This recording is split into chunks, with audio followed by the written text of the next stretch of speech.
Kemudian prinsip yang kesembilan, ini kalau mereka sudah melewati masa balik.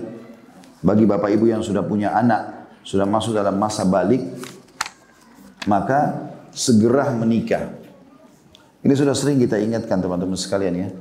Jangan pernah sebagai orang tua egois dan selalu menekankan pernikahan buat anak itu hanya boleh kalau mereka dapat prestasi dunia. Kalau sudah sarjana, kalau sudah dapat kerja.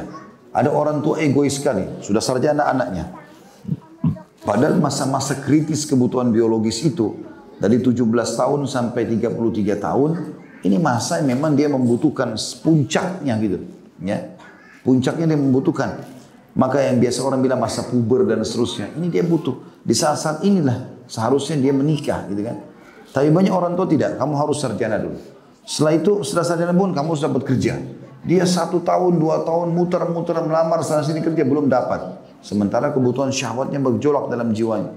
Karena memang itu ada fitrah Allah kasih. Sudah dapat kerjaan, kamu harus punya mobil dulu. Kamu harus punya rumah dulu. Ya. Sampai ada saya temukan seseorang bapak, semoga Allah berikan hidayah. Ngobrol sama saya, umurnya sudah 40 tahun lebih belum menikah. Kenapa nggak nikah? Teman-temannya pada bilang, ini nggak mau nikah, Ustaz, nggak mau nikah. Betulan ketemu saya. Saya tanya, kenapa nggak mau nikah gitu? Karena setiap kali saya kumpul sama ikhwah-ikhwah, misalnya kalau lagi ngobrol, lagi santai gitu. Terus kemudian saya tanya, siapa yang belum nikah nih? Nah yang belum nikah terus saya nasihatin gitu kan. Berikan motivasi untuk supaya dia menikah. Berikan poin-poin gambaran syar'i tentang masalah pernikahan itu seperti apa. Tata cara pernikahan islami. Kalau yang sudah menikah, mereka tinggal tanya problem-problem yang mereka hadapi apa. Nanti kita coba berikan masukan-masukan seperti itulah. Nah ternyata orang ini, waktu saya jelaskan masalah pernikahan segala macam, dia bilang, saya udah niat Ustadz memang mau nikah di umur 45 tahun atau 48 tahun gitu. Kenapa? Supaya saya matang dulu. Jadi harus saya mapan, benar-benar saya udah punya rumah, udah punya mobil dan segala macam. Begitu saya menikah, tinggal istri saya ikut menikmati saja. Terus saya bilang, kalau antum masih hidup, kalau sudah meninggal, berarti belum sempat menikah. Sementara Allah sudah kasih umur sampai lebih dari 40 tahun. Satu sisi. Sisi yang lain, Rasulullah SAW menikah umur 25 tahun. Artinya itu batas yang sudah melampaui batas Nabi SAW gitu kan. Dari sisi yang lain, bagaimana antum bisa mengontrol syahwat, menghadapi gejolak, perempuan tidak berhijab, interaksi teman-teman kantor, sekuat-kuat imannya orang bisa tergoda, gitu kan? Bisa tergoda. Makanya Allah mengatakan wala taqrabuz zina, jangan dekati zina karena orang susah kalau sudah tersentuh susah, gitu kan? Maka dari awal dilarang. Karena kalau sudah sedikit saja tersentuh, pegangan saja atau ciuman saja sudah cukup bahaya sekali. Akan membuka pintu syahwat selanjutnya, gitu kan? Maka Allah SWT ingatkan masalah itu. Maka saya sampaikan dan beberapa hal lah, gitu kan? Semoga Allah berikan hidayah. Jadi setelah saya panjang lebar pun bicara, ternyata dia tetap, karena sudah mungkin tertanam dari orang tuanya, mungkin tertanam dari prinsip dia, sehingga dia mengatakan tetap dia mau nikah di umur itu. Gitu kan? Jadi setelah dia menganggap dirinya mapan, padahal orangnya sudah, kalau tidak salah S3 sekolahnya, sudah ada pekerjaan, segala macam seperti itulah. Ya. Jadi sebenarnya harus segera dilaksanakan. Ya. Tidak ada hubungannya antara pernikahan dengan prestasi dunia. Saya bacakan di sini prinsip ke-9 di halaman 243. Kata penulis, termasuk prinsip-prinsip yang penting dalam aturan Islam dalam mendidik anak laki-laki dan perempuan adalah dalam kurung atau tanda kutip menikah secepatnya. Nikah adalah benteng kokoh dan pemelihara pemuda dari terpelosok dalam perbuatan keji. Jadi kalimat ini penting ya. Dia adalah benteng yang paling kokoh. Bapak ibu begitu nikahkan anaknya, itu berarti dia sudah seperti punya benteng yang sangat kuat pada saat dia jalan kemanapun dan dimanapun. Gitu. Dari Abdullah bin Mas'ud radhiyallahu anhu, dan ini Rasulullah SAW selalu tekankan agar disegerakan ya. Dari Abdullah bin Mas'ud radhiyallahu anhu dia berkata, Rasulullah SAW telah bersabda kepada kami, ya ma'syarasy syabab man istata' minkumul ba'a falyatazawwaj fa innahu aghaddu lil basar wa ahsanu lil farj. Wa man lam yastati' fa alaihi bis-shaum fa innahu lahu wija'. Wahai sekalian anak muda, wahai sekalian para pemuda, barang siapa di antara kalian mampu menikah maka menikahlah. Karena demikian itu lebih menundukkan pandangan dan juga lebih menjaga kemaluan. Barang siapa yang tidak mampu menikah atau belum mampu, maka hendaklah dia berpuasa sebab hal itu menjadi penekan hawa nafsunya. Pernikahan dini kata beliau adalah tabiat kehidupan yang sejalan dengan fitrah dan serasi dengan hukum alam dan kebutuhan manusia. Karenanya menundanya menyelisih fitrah dan tidak boleh dilakukan kecuali bila ada suatu keperluan atau karena darurat hingga dia bisa dimaafkan. Artinya sebenarnya menikah cepat itu bagian daripada fitrah, gitu kan? Bagian daripada fitrah. Saya temukan banyak orang-orang tua kita yang sudah jadi status kakek misalnya.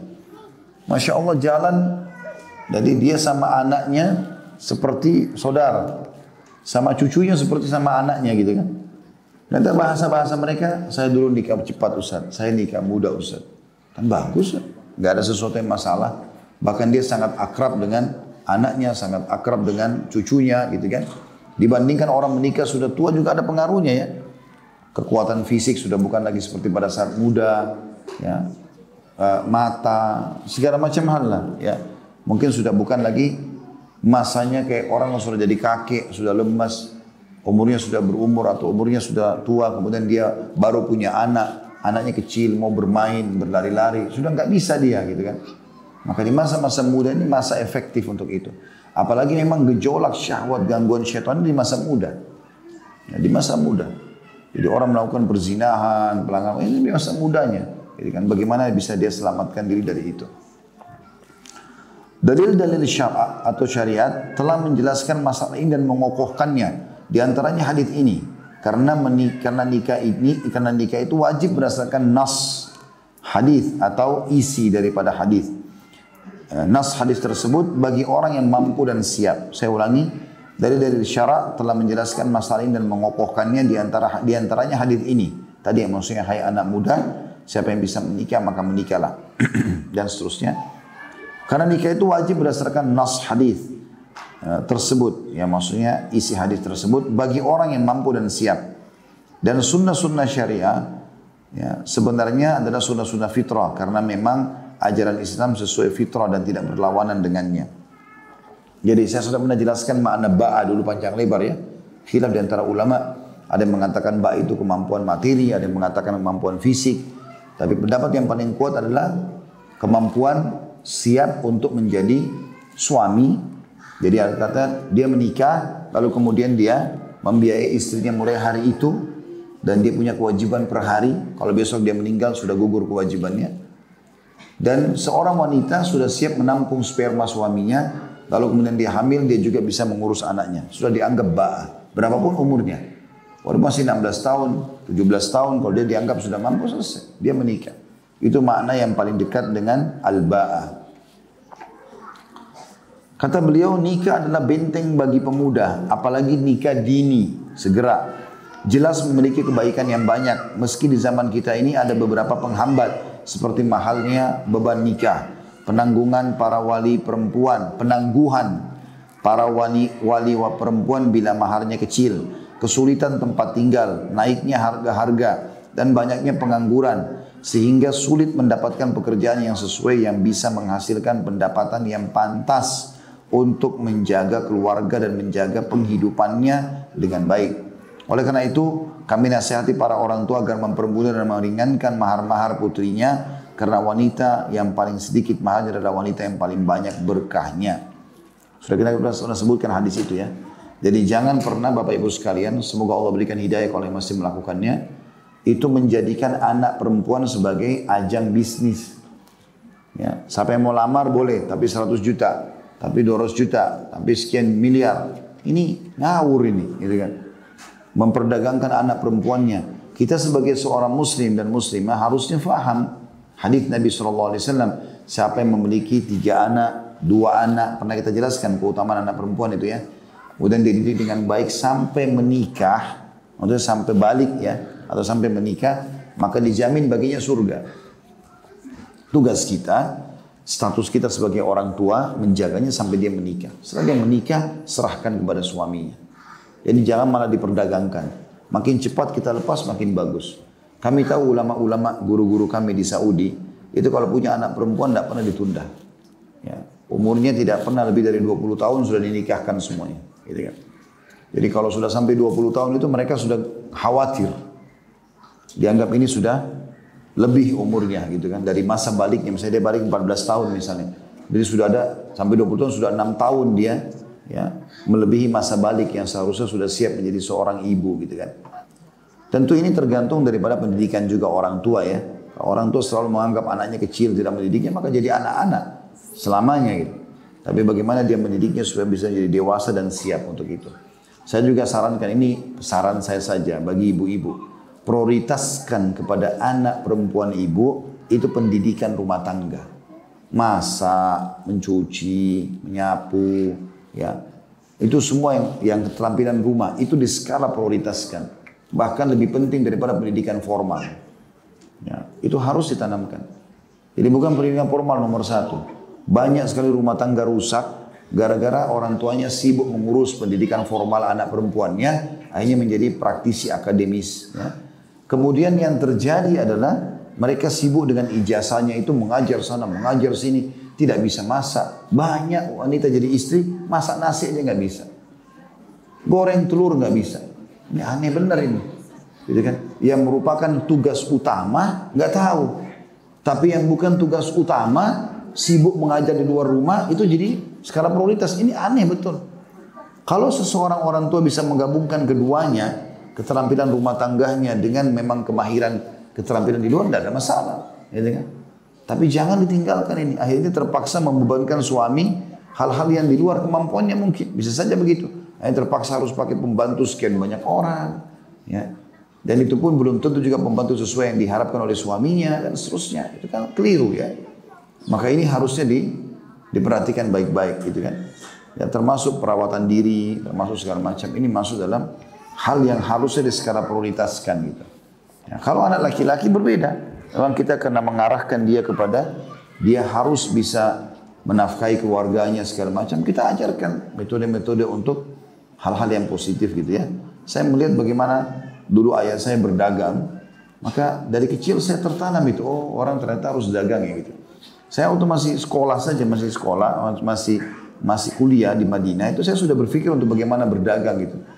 Ya, kadang-kadang saya pulang liburan waktu dari Madinah dulu, saya pergi ke Tanah Abang di sini, kemudian saya beli baju kaos sekian lusin gitu, saya sablonin juga harganya murah, label sekolah, kemudian saya pulang ke kampus, saya jual kepada teman-teman, dan mereka beli, dipakai olahraga, dipakai segala macam. Saya bukan menilai uang yang saya dapatkan karena tidak seberapa, tetapi saya punya jiwa pada saat itu. Oh, ternyata wirausaha ini penting, bagus. Kita juga gembira kalau punya hasil sendiri. Itu tertanamkan sebagai seorang laki-laki. Alhamdulillah terbawa sampai sekarang. Saya tidak pernah berpikir untuk menggantungkan diri saya pada pendapatan ceramah misalnya. Bagi saya harus punya usaha dan saya coba kembangkan dan alhamdulillah berhasil, bukan tidak berhasil. Sehingga ada perasaan punya tanggung jawab untuk mempunyai pendapatan, itu bagi anak laki-laki ya. Bagi anak perempuan tidak, terbalik. Bagaimana dia bisa merawat keterampilan rumah tangganya, merawat dirinya dan segala macam, itu adalah hal yang skala prioritas ya, skala prioritas. Kemudian dikatakan yang terpenting adalah orang yang baik agamanya. Maksudnya kalau Anda punya anak perempuan, tadi kan dikatakan saran penulis jangan sampai memahal-mahalkan mahar anak perempuan. Yang terpenting dari calon anak mantu adalah yang baik agamanya. Carilah dia. Kata dulu yang terpenting adalah orang yang baik agamanya. Carilah dia. Pilihlah dia sebagai menantumu. Karena dia akan menjagamu dan putrimu di atas agama. Karena menunda perkawinan terdapat bahaya yang akan menyusahkan. Masalah yang tiada henti. Dan terpelosok ke dalam sesuatu yang tidak terpuji akibatnya. Jadi karena hanya pikir harta segala macam, akhirnya anaknya pun pada saat jadi istri dihina, ya akhirnya terjadi ribut, cekcok segala macam dan segala macam hal lah. Banyak kasus-kasus rumah tangga terjadi ya. Ya akhirnya ditemukan anak mantunya narkotika ya, dan segala macam hal. Karena saya tahu seseorang begitu, ya dia nikahkan anaknya dengan orang yang mampu, awalnya berkedok baik gitu kan, tapi karena itu yang disorotin, ternyata ketahuan orang ini ribut. Ya, dengan istrinya dan kebongkar dia adalah orang yang mengkonsumsi narkotika dan sudah susah untuk meninggalkan gitu kan. Pernikahan dini, kata beliau, memiliki banyak kebaikan dan keistimewaan. Di antaranya menjaga dan memelihara anak-anakmu. Dia juga masih bisa melihat anaknya dan mendidiknya di masa muda dengan pendidikan yang benar. Anakmu melihatmu patut ditiru, melihatmu sebagai contoh dan orang yang patut dituruti. Karenanya anak menjadi seperti bapak baik dalam perilakunya, ketaatannya, ibadahnya dan keberaniannya. Itulah yang kita hendak capai dengan pernikahan dini. Di samping termasuk sunnah dari sekian sunnah sang pendidik. Nabi Muhammad SAW, beliau menikahi Ummul Mukminin Aisyah radhiyallahu anha ketika Aisyah berusia 7 tahun. Diberikan kepada beliau ketika Aisyah berusia 9 tahun. Sedang mainan Aisyah masih bersamanya. Dan Nabi SAW wafat ketika Aisyah berusia 18 tahun. Ini diriwayatkan oleh Imam Bukhari di nomor 3894, 15.133, 5.134 dan Imam Muslim nomor 1422. Ya, terlepas daripada orang banyak melemparkan syubhat kalau Nabi Muhammad SAW menikahi Aisyah sangat kecil, umur 7 tahun. Tapi itu contoh dari Nabi. Walaupun Nabi belum menggauli Aisyah. Belum digauli. Digaulinya itu setelah balik. Nah umumnya wanita di Jazirah Arab itu balik di umur 9 tahun. Tergantung wilayah ya. Kayak kita di Indonesia mungkin di garis khatulistiwa ini kena cuaca umumnya stabil sepanjang tahun, balik kita lebih telat, mungkin 12 tahun ya. Ini ibu lebih tahu dari saya masalah ini. Tapi wanita-wanita di Jazirah Arab, di padang pasir dan di Afghanistan, ini umumnya mereka balik lebih cepat. Baik anak laki-laki atau anak perempuan. Anak laki-lakinya itu kalau Bapak Ibu lihat orang-orang Afghanistan, itu umur-umur 17-18 tahun jenggotnya sudah panjang sekali gitu. 15 tahun, 16 tahun itu sudah. Harapannya kita berpikir umurnya sudah 22 tahun, 23 tahun. Gitu. Mereka lebih cepat dewasa, postur tubuhnya juga lebih besar karena cuaca gitu. Nah, Aisyah radhiyallahu anha dinikahi oleh Nabi SAW. Abu Bakar ingin anaknya selamat. Maka mohon kepada Nabi SAW agar menikahi Aisyah. Maka Aisyah pun dinikahi, tapi belum digauli. Setelah balik umur 9 tahun barulah Nabi SAW menggaulinya.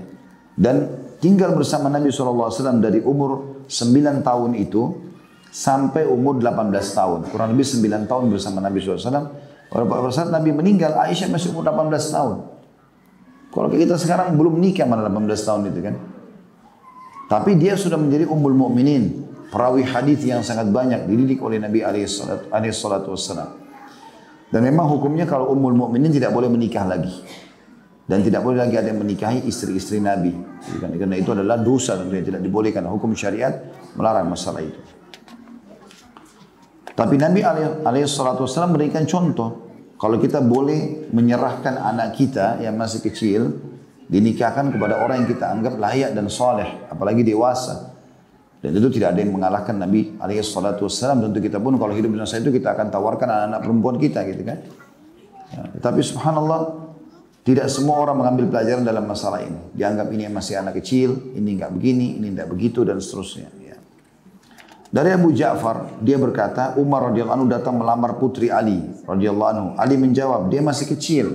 Lalu dikatakan kepada Umar, dalam kurung kata-kata Ali itu dimaksudkan untuk mencegahnya. Maka Umar berbicara dengan Ali. Ali pun berkata, aku akan kirim dia kepadamu. Bila kamu suka, maka dia jadi istrimu. Lalu Umar pergi dan membuka betisnya. Maka putri Ali pun berkata, lepaskan. Kalau bukan karena kamu Amir Mukminin, tentu kamu sudah pukul lehermu. Gitu ya. Alasan Umar bin Khattab radhiyallahu anhu menikahi putri Ali bin Abi Thalib yang masih kecil adalah hadis berikut ini.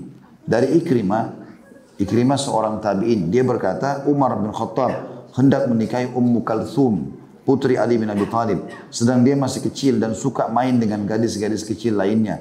Dia pernah datang kepada sahabat-sahabatnya lalu mereka mendoakan keberkahan baginya.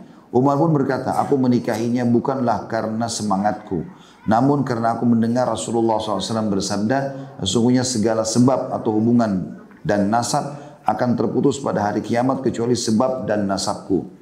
Karena itu aku ingin mempunyai sebab hubungan dan nasab dengan Nabi alaihi salatu wassalam.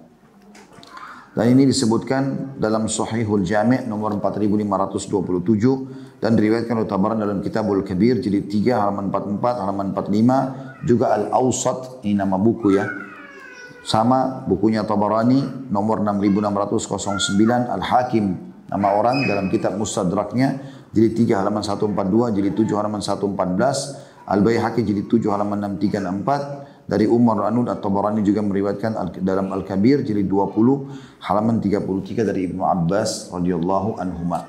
Artinya semua ini, semua buku-buku hadis umumnya meriwayatkan tentang pernikahan Umar dengan Ummu Kalthum, anaknya Ali bin Abi Thalib yang masih sangat kecil. Gitu kan? Dan di sini Umar bin Khattab memberikan contoh, suri tauladan, kalau boleh menikah dengan wanita yang masih kecil, gitu kan? Kalau ada yang mengatakan itu melanggar HAM segala macam, itu hak dia berbicara. Tapi hak kita juga berbicara tentang hukum agama kita. Gak mungkin kita tinggalkan. Nabi SAW menikah dengan Aisyah, Aisyah masih kecil. Umar bin Khattab menikah dengan Ummu Kalsum masih kecil.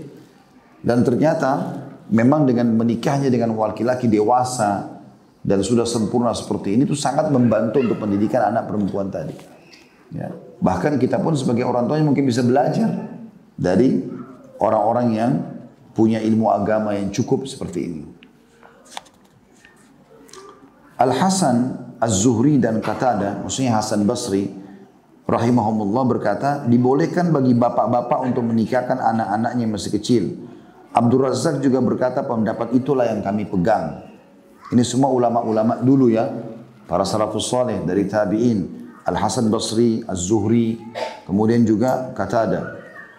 Dari Taus juga seorang tabi'in yang masyhur ya, namanya Zakwan. Taus ini burung merak. Bahasa Arabnya Taus. Dia diberikan julukan ini karena tampan, bersih, rapi. Dia meriwayatkan dari bapaknya.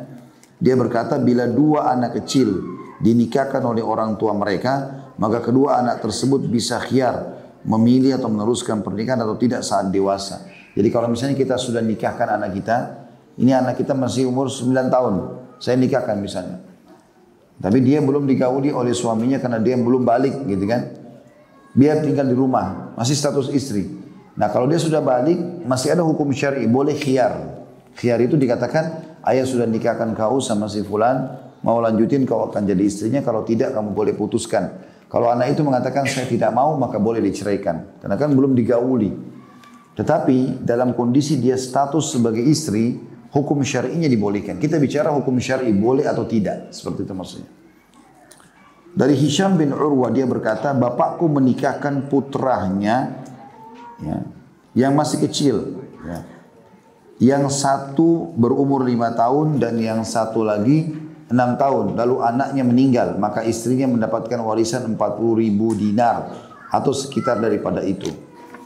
Ada footnote di situ ya, ada footnote nomor 119. Pentahqiq Habibur Rahman Al-Azhami berkata mungkin yang benar adalah bapakku menikahkan anak perempuannya masih kecil yang berusia 5 tahun sedangkan anak laki-laki yang lain baru berusia 6 tahun. Dia kitab Tarbiyah Al-Aulad fil Islam. Jadi maksudnya di sini adalah ada seseorang yaitu ya Urwa menikahkan anaknya di masa kecil dan ternyata meninggal di masa kecil itu. Sudah dinikahkan tapi belum kumpul, belum bergaul gitu ya. Masih sudah status suami istri tapi belum bergaul. Pada saat meninggal karena anak ini punya warisan, ya, punya harta, maka diwariskanlah kepada istrinya.